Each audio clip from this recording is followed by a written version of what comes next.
পালিয়ে যাওয়ার ৪ মাস পর শেখ হাসিনা জানান দিল তিনি দেশে ফিরতে চান। জেলে গেলেও তিনি ফিরতে চান বাংলাদেশে। ভারতে নাকি তার আর মন টিকছে না, যাকে পাচ্ছেন তাকেই আকুতি জানাচ্ছেন দেশে ফিরিয়ে আনার জন্য। সম্প্রতি তার সাথে যারাই দেখা করতে গিয়েছেন তাদেরকেই নাকি বলেছেন দেশে ফেরার কথা। শেখ হাসিনা বলেছেন যোগা করে, বই পড়ে, হাঁটাহাঁটি করে আর কতই বা সময় কাটে তার। ভারতের জীবনকে তার জেল জীবন থেকে কম মনে হয় না। দিনের পর দিন একা থাকতে থাকতে নিজেকে বনবাসী লাগছে এখন। ভারত সরকারও যে তাকে যথেষ্ট সম্মান দিয়ে সে দেশে আশ্রয় দিয়েছে সে বিষয়েও সন্দেহ প্রকাশ করেছে অনেকে। স্রেফ সাবেক প্রধানমন্ত্রী হিসেবেই তাকে নিরাপত্তা দেওয়ার কথা বেশ কয়েকবার বলেছে ভারতের জনপ্রিয় বেশ কয়েকটি গণমাধ্যম।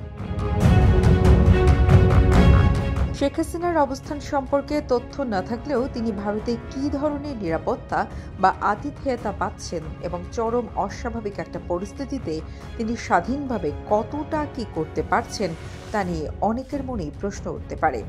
অপ্রত্যাশিত অথচ অতি গুরুত্বপূর্ণ অতিথি শেখ হাসিনার জন্য ভারত এখন ঠিক কোন ধরনের নিরাপত্তা প্রটোকল অনুসরণ করছে এ বিষয়ে ব্রিটিশ সংবাদ মাধ্যম বিবিসির পক্ষ থেকে ভারতের স্বরাষ্ট্র মন্ত্রণালয়ের শীর্ষস্থানীয় এক কর্মকর্তার কাছ থেকে জানতে চাওয়া হয়েছিল।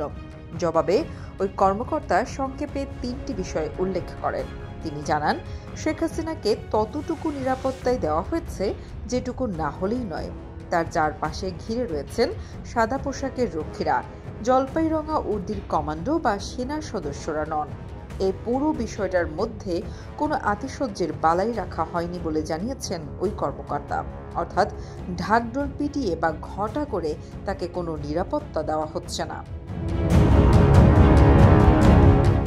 দ্বিতীয়ত তিনি জানান, শেখ হাসিনার ক্ষেত্রে গোপনীয়তাই হলো নিরাপত্তা।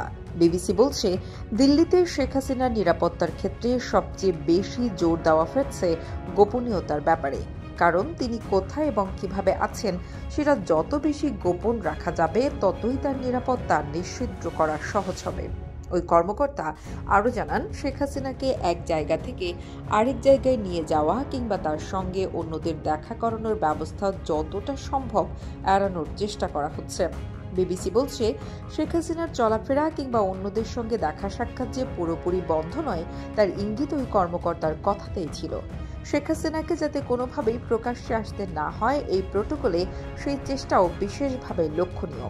গত ২৪ অক্টোবর ভারতীয় সংবাদ মাধ্যম দ্য প্রিন্ট এক প্রতিবেদনে শেখ হাসিনার অবস্থান সম্পর্কে তথ্য দেয়।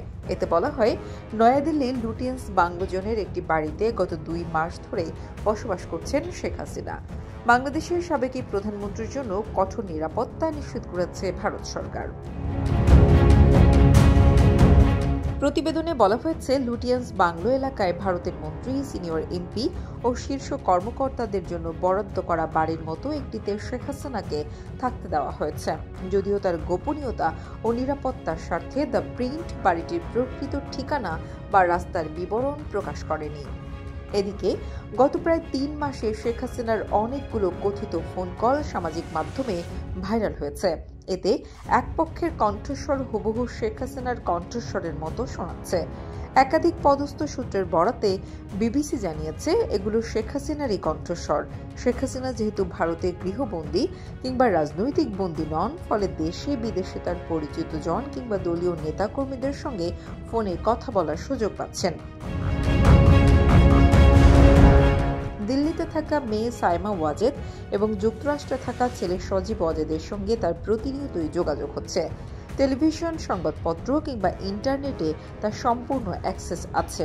তবে ভারতের মাটিতে বসে তিনি যাতে এখনই নিজের বয়ানে কোনো রাজনৈতিক বক্তব্য না দেন সেজন্য তাকে ভারতের পক্ষ থেকে অনুরোধ জানানো হয়েছে।